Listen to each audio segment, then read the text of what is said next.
Hello, hello, my friends. AmyR here with Prairie Paper and Ink. Welcome back to my face and my card making space and some holiday cards using some of the just released Simon Says Stamp DieCember products. Throughout the month of December, Simon Says Stamp has DieCember, and it's kind of just a month-long promotion and celebration of die cutting because it's become a very big part of card making. And they've got a big brand new release. I will post a link to it in the description box below the video so you can check out all of the new products. There is a ton of inspiration starting today. I am part of it's like a blog party. So I will have more info on that in my blog post, which is always linked directly below the video as well. And then, yeah, just stay tuned. There's going to be all sorts of things going on throughout the month. And yeah, that's pretty much it for the housekeeping. As always, I will have links to everything I used to make today's cards. Those will be listed in the description box below the video in the supplies. My links are affiliate links. That just means that if you click on one of my links and end up placing an order, I do get a little kickback from that at no extra cost to you. It is what helps pay the bills, keeps the heaters going, keeps me pumping out the videos. And yeah, that's it. Let's get into the card making. Alrighty, so in this release, Simon's also got another set of ink cubes because all of their positively saturated inks are available in full-size ink pads, almost all of them in ink cubes. As of right now, I think there's only one set left would complete all of them. And dyes and accessories, all sorts of things. So, for my die cutting, I did all the die cutting before we got started because it's redundant. And I got a lot going on. So, I'll have all the sets I used like listed and linked, like always, but I'm focusing on the hanging leaf ring die set, which, oh, chef's kiss. All these dies are awesome, but that one I'm like, oh, I can see myself. I'm going to be reaching for this one a lot. There's this awesome little, this is what I'm starting with, is the little, it's not little, it's a good size, this rustic nest. And then some birdies, because you guys know, once I got over myself, whenever that was, I now like to stick a bird on it. And we've got the winter cardinal and jolly birdie. So I die cut everything from Simon's smooth white 120 pound cardstock. And then I'm working on one of Simon's grip mats, like sticky mats. And I put the grid acetate sheet that's technically was the cover like on the top of it. I stuck it to the back of it. So that means my sticky mat doesn't like stay in place. You can see it kind of slides on my work surface. I'm fine with that. This just works for me. And I like being able to see that grid like through the back of it. Again, it's just a personal preference. And then I'll come back to that grid mat and how I store it later on. So I've got that. I've got I was just using the Simon ink cube holder there. That's the gray, like silicone doohickey. Since I decided I don't often work with ink cubes anymore because, you know, I'm a professional and I've got full-size ink pads. But they are handy, you know, they really are. And it's a nice way to get a lot of colors in a lot less space and also less monies. The thing to remember, though, with ink cubes is you will need to re-ink them more often because they are significantly smaller than an ink pad. So it's just something to remember, especially if you're going to be using them a lot. You know, doing like ink blending, things like that isn't too bad, but it is just something to remember. So I pulled them out for today's video because I was going to use a bunch of ink colors, and even though, you know, I have the full-size ink pads, I don't have a lot of space. I've talked about this. Like, I can barely make space to, like, film my videos. I have, you know, so many random things, just literal piles of things. So using ink cubes is a nice way to have more space. So anyway, on the nest, which I've, like, already finished while I was blabbing, I use browns, which is latte, cappuccino, and mocha. And I'm using Simon's small blending brushes as well as the detail round blending brushes. So that's what I'm using right now, is one of the detail rounds, just to do these little flower centers. These flower pieces are from the hanging leaf ring, because it's got the ring and a couple of like greenery pieces and then these florals. And the florals and greenery I die cut more than once, as you can see. So for the florals, I used the new set of ink cubes. So that was petunia and pansy and aster and sky and dusk and night. And then for the greenery pieces, I'm using cabbage, artichoke, and kale. And between each set that I'm doing here on my grip mat, after I removed the die cuts, I would wipe off my grip mat just so I'm not picking up any other colors like the blues and the purples into the greens, etc., etc. And any of the grip mats will work. I showed all sorts of ones in my videos. Again, I do this as a job, so I have multiples from many different brands. They all work great. Pick what works for you. You do not need multiples. You don't need, 10 different grip mats. Like one or two, great. And then yeah, like I said, we'll get into the storage in a little bit. So I used the greens on the greenery. Shocking. And after I was done blending onto those, remove them from my grip mat, and then I'm going to go on to the next set of die cuts, which are my birdies. So I've got the winter Cardinal. I love him. I love all the little bird wafer dies. I talked about this before. I don't know why. For years, I had such a hang up of using bird images on my cards. I don't know why I kept overthinking it so much. And now they're my favorite little thing to add because they're adorable, So, just like Tim Holt says, you just got to get over yourself. And I did. And now I love all the little birdies. So we've got the winter Cardinal and we have the Jolly Birdie. And I had to use both. I was going to make 2 cards anyway because that's usually what I try to do. So I was like, one will get one bird, one will get the other. And it's pretty easy to line these guys up. Like the packaging, the pieces, everything just kind of makes sense. So I just laid them all out. And then I've got all of my colors here. And I'm going to make both of them red. Obviously the Cardinal is red. But I did the same thing actually with the little Jolly Birdie. Even though I, somewhat get over myself, a lot of times I will just follow like the packaging for colors. But for the birdie, I decided, I started with the packaging because the body of this little Jolly Birdie was red, but then all the other parts were brown. That's why I had the browns out, because that's what I was going to do. And then I decided to just make him red because, these are holiday cards and he'll just be a little red birdie. So blended on, I'm using Punch, Sangria, and Cabernet, which are a bit more muted reds. The other thing to always remember is the Simon Says Stamp Positively Saturated inks, along with a lot of the inks for stamping and blending and stuff, they soften and then they dry back. So they smooth out, they soften, they dry back. So it's definitely worth doing swatches of your inks, stamp them out, blend them out, etc., to see how they look on your cardstock of choice.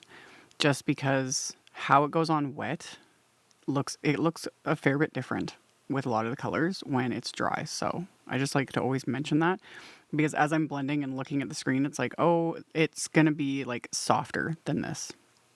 So I used those 3 shades of red. I used honey on the portion of the Cardinal that'll just be basically the beak and the eye. And then for the other last little pieces, I just grabbed a black ink for this. This is just Rainbow Splash black ink, and applied that to the pieces that are part of the Cardinal's face, and then the eye and the beak for the little Jolly Birdie. So once all that was done and my grip mat was cleaned off, Simon's mesh bags. This was a trick I picked up from Lydia Evans at Altenew. Game changer. Oh, because again, I have a lot of grip mats and I love them, and I switch between them, but I absolutely loathe the acetate on them, like fighting with it. It was driving me insane. And then I saw her using the mesh bags. Literal game changer. I keep all of my grip mats in the mesh bags now, and it sticks to the mesh bags, but not nearly the same way as it does to the acetate.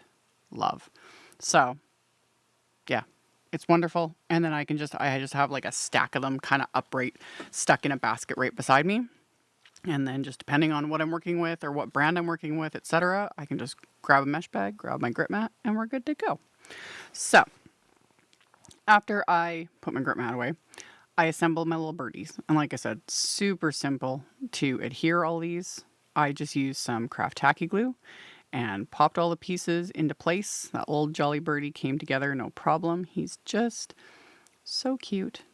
Like, look how cute he is. So got him. And then the Cardinal, this piece layers over the more solid piece. So like you can see, all it's going to be exposed is a beak. You could skip the little eye piece, but again, OCD with me. And I just put that little individual die cut into place. And then that just goes behind the body of the Cardinal. And then there's the two pieces for the wing. And then there's a couple little tail feathers. And that's it. And he's just... I was going to say cute, but, you know, cardinals are more almost like majestic looking, really, you know? So adhered all the little pieces together and then stuck it to his rear end. And then I've got my little birdies, just got to let the glue dry. So then this is where I decided to go completely, I was going to say insane, but it wasn't insane. I've been doing this for years. I actually did a tutorial on split coat stampers 15 years ago. I don't even know how much, like a long time ago, many years ago, and most likely 15, dyeing grow grain ribbon with, I think I was using like dye re-inkers back then. But yeah, I wouldn't be surprised if that tutorial still up there. I didn't bother to look, but yeah, I've been dyeing my ribbons for literal decades, basically. So I have, this is some 1/4 inch seam binding ribbon. And I'm using my ink cube here. Doing it with ink cubes, I will guarantee you will need to re-ink your ink cubes. Because especially I don't know exactly how much ribbon I have here, like maybe 1.5 yards, a couple yards, I'm not 100% sure, I just eyeballed it. But I am just like kind of mushing the ink pad into the ribbon onto my work surface. You see, I've put on gloves. I don't mind doing it with my hands, but especially when you're working with reds, you may not want to look like you were part of a crime scene. Hence the gloves. Just, you know, saves us all a little bit of awkward questioning. So I am just mushing the ink cube into the ribbon. And for most of it, I think I was using the sangria. I do end up adding a little bit of the punch color. And then I'm also just spraying with water. You don't have to add water, but it helps. Just to like get the ink everywhere. And I really wanted this ribbon like covered, you know. If you want it a little more distressed looking and, you know, missing bits of color, that's great too. But for what I was doing and just what I had in my head, I wanted it pretty solid. So I would spray it with a bit of water, mush the ink, make a big old mess until I got the ribbon the way I wanted it. Simple. And then the other thing to do is you just need to heat set it. I genuinely think heat setting helps. Yeah, I've never had an issue with any of my ribbons, like, you know, the color leaching out afterwards, but I do make a point of always heat setting it. I don't know. I have convinced myself that it works. So I use my heat tool. Because this is seam binding ribbon, I also really love to have it very crinkly like this. So you could see I was like crunching it up as I'm drawing it with my heat tool. And then once it's dry, there we go. It's good to go. So I got it all dry, and then I can remove my gloves. I double checked that, you know, it's all dry. We're good to go. Nothing's coming off. So then I need to tie these in a bow. And I've shown up millions of times, maybe not quite millions, but hundreds of times over the years. I have no problem tying bows with ribbon, twine, anything. But I wanted to do a triple bow. And that gets a little more iffy. And I used to have a bow maker tool. Couldn't tell you where that thing is. It's in a drawer somewhere. I have no idea. But I just made my own. I'm using my little Simon Says stamp. This is the little brush holder. And this is what I keep my flat detail and the little round detail brushes in. And it holds them pretty secure. So I just have these two brushes spaced far enough apart. And then I'm just wrapping the ribbon around. So it basically, since I wanted a triple bow, I wrapped it around each brush like 3 times. And you can see I was kind of weaving it back and forth like that. And then I took just a separate piece of the ribbon. And this is hard to show on camera because the ribbon being all like wrinkly crinkly. I'm starting to sound like Tim Holtz because the ribbon's all wrinkly crinkly. It's kind of hard to show, but I take that separate piece and I just tie it around the middle and I've got a bow. So it's going to have like 4 tails basically, and it's a triple bow. So it'll look better once I actually get it on the card and I trim down the tails. I left them on like long for now, and I'm going to do it a second time. But yeah, this was my little, makeshift bow maker and it worked. So yeah, you can get bow makers. You can also, if you can Google it. I'm sure there's like some really good tutorials online too that are much clearer than, this mess I'm doing, but it works. You can see I'm just weaving it back and forth. You can do it just once for just a normal bow, twice for a double, 3 times for a triple. And then I just took a separate piece of the ribbon, wrapped it around the center, tied it tight, and then I can just lift this off my little brushes. And yeah, there we go. They're done. So I've got my little triple bows with their ridiculously long tails, but again, we'll deal with that in a little bit. And then for my card front, I'm using this is the Whirl Nordic plate. And I purposely removed my metal shim from my Empress sandwich because usually I keep the metal shim in place, especially for something delicate like this with a ton of detail. But I didn't want it to die cut all the way through. So I removed the metal shim, and this again is Simon's 120-pound smooth weight cardstock, so heavyweight cardstock. So I'm getting more of the impression and not the full cut, and I love that with my like big background dies, and that totally works. So there's ways to do it too with just use a rubber mat, and I've shown that in past videos over the years as well, but yeah, with my Empress machine, I find a lot of times with big or very, very intricate dies, if I just remove the metal shim and I just have the cutting plate, the magnetic plate, the cardstock and the die, and then one more cutting plate, I get more of an impression. If you run it back, like if you run it through your die cut machine more than once, you'd get it completely to die cut, which is also a fabulous look, but this just made it easier. And it does kind of almost look quilted, which I love. So I've got my background with that. The ring from the hanging leaf ring die set, I die cut from Simon's matte gold cardstock.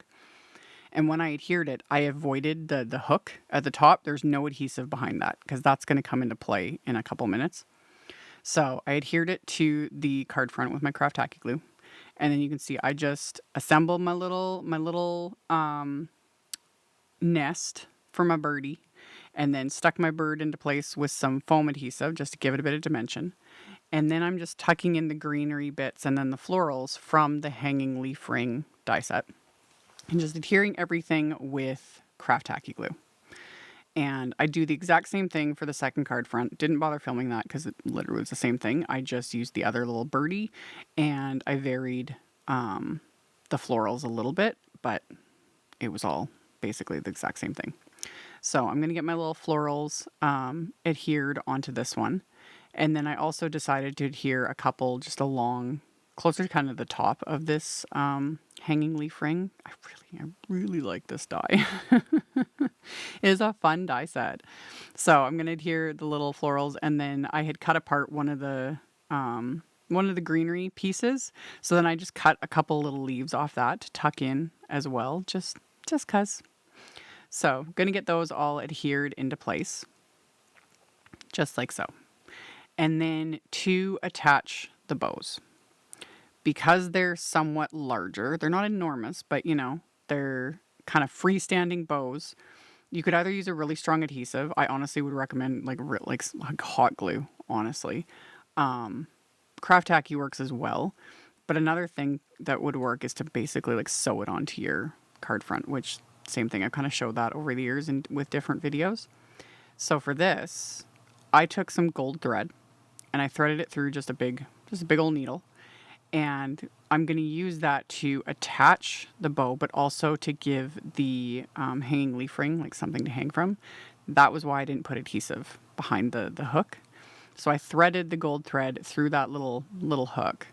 And then one end of the thread I'm going to tape to the back of my card front with just some washi tape. So that'll hold it into place.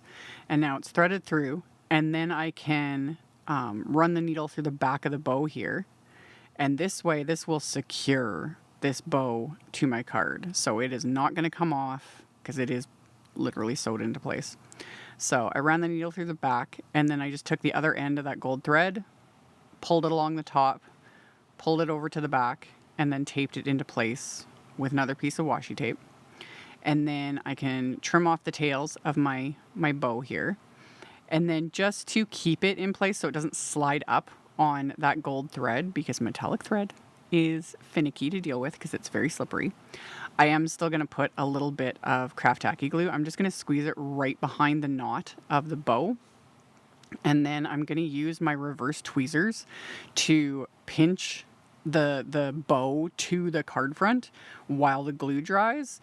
And then that way it is fully secure. And then we're good to go. So I'm going to repeat the process on the second one. So just thread the gold thread through the little hook, and then attach attach the one piece to the back with the washi tape, sewed the bow onto the card, wrapped that thread around, taped it down, trimmed off the ends, and then squeezed another little dab of glue behind the knot, and then pinched that closed with my other pair of reverse tweezers, because like I've always said, reverse tweezers for the win with everything. And then you need more. That is one of the few things you do need more than one pair of, because if you've only got one, it will always disappear. Just, that's what I've learned. So once I had more than one pair, they like to hang out together, and I haven't lost one since. Who'da thunk? Anyway. I took both my card fronts, put them into my Misty, and into my splat box, and of course I'm going to add splatter. So I'm using just some permanent white gouache. I'd put it on my little palette, watered it down a bit, and then I heavily splattered these. I somewhat avoided the birds, not completely, because if I didn't want to get any splatter on them, I either would have just left them off when hearing everything else, or like covered them with like some scrap paper. But I concentrated the splatter more on the florals and greenery and the background, which you can't see at all. But in real life, you can see the white splatter on the cardstock, and it just, love it. Love it. So I used up all of that gouache that I'd put on my little palette. Like I said, I heavily splattered, and it gets on the ribbon too. I'm totally fine with that. Same thing. If you didn't want it on the ribbon, I would just do like the background and the greenery, leave off the bird, leave off the ribbon, do all your splatter, then attach all the things. But I was fine with it. And same with the gold. I'm adding my Gonzai Tombi gold that I live. And that I went a little heavy, like more bigger splotches, but not all over. So, and the gold splatter gets on the ribbon, and I don't know, I like it. I like it. I like how it looks. It just adds to the texture. So after splattering all the things, I set those aside to dry. And then I'm using the Home for the Holidays stamp set, just this joy sentiment. And I had used my anti-static powder tool on just a scrap of the same white cardstock. And I'd stamped the sentiment with clear embossing ink. And then I coated it with Simon's gold embossing powder. And then I'll melt that with my heat tool. And then once this is melted, I'm going to use the coordinating wafer die to die cut this sentiment, or both of these sentiments. And then that's going to be like the main sentiment for the front of the cards. And on the insides of the cards, I'm going to use 2 more sentiments from that same stamp set. And my card bases are the same white Simon's 120 pound smooth white cardstock. And they are top folding A2 cards. So 4 1/4 by 5.5 inches. And for the inside, I am inking up the stamps with the Cabernet and the Dusk inks. And just using my little acrylic block. You could totally use your Misty for this, or your stamp positioning tool. But yeah, I'm for the most part pretty comfortable still using my acrylic blocks, because that's what we had back in the day. Back in the day when we used to walk to school, uphill both ways through a snowstorm. It's winter here. I've had to use that on my kids multiple times. I swore I would never do it, because my parents always used to say, like, back in the day when, things were so much worse. And I find I do the exact same thing. So, fun. Anyway. I adhered the card fronts to the card bases with craft tacky glue, and I'd stuck my magnets on them to hold everything down till the glue dried, and then tucked those sentiments in with the Craft Tacky glue. And then to finish off my flower centers and to give everything a little extra bling, I'm using the Simon Says Stamp Pawsitively, brain stopped again, Pawsitively Dazzling Gems, which I love their little container because, you know, I can just sit here and shake it. But these are the ones in butter, which I have used multiple times in multiple videos. I think I've used up already like half a container of these because I reach for them so often. Because for me, they're like the perfect kind of light gold color. So I used them for the flower centers and then also adhered them just kind of around all these little die cuts. And then as my final little enhancement with these, I pulled out a black jelly roll pen and used that to cover the little birdie's eyes. So it'll just give it some gloss and it really deepens them. It's, again, hard to see like on camera because those are tiny, tiny little portions. But yeah. And the thing, like I always say, when it comes to gel pens, that is another supply that you do not want to like purchase and just hoard and never use. Because gel pens, if you don't use them consistently, they dry out. They stop working and they get really annoying. My black one is very finicky because I don't use it very often. So, yeah. But my white gel pen, which I'm also going to use, works a dream. But I also use it very consistently. So that's always something to just keep in mind. So added the black gel pen to their eyes. And yeah, I covered the Cardinal's eyes with the black instead of the yellow. I just thought it looked better. And then used just my white gel pen to add little highlights just to the birds. And I also am going to use it to dot the little Cardinal's eye. It just kind of finishes it off. So add those few little highlights, dot the little portion of the eye on the Cardinal. Once I've done that, these cards are complete. So I had a lot of fun making these. I hope you guys enjoyed watching. I haven't dyed ribbon in a hot minute, especially not with just like inks. I've done it with sprays in more recent videos, but this was fun. So like I said in the intro, I'll have links to all the things in the description box below the video.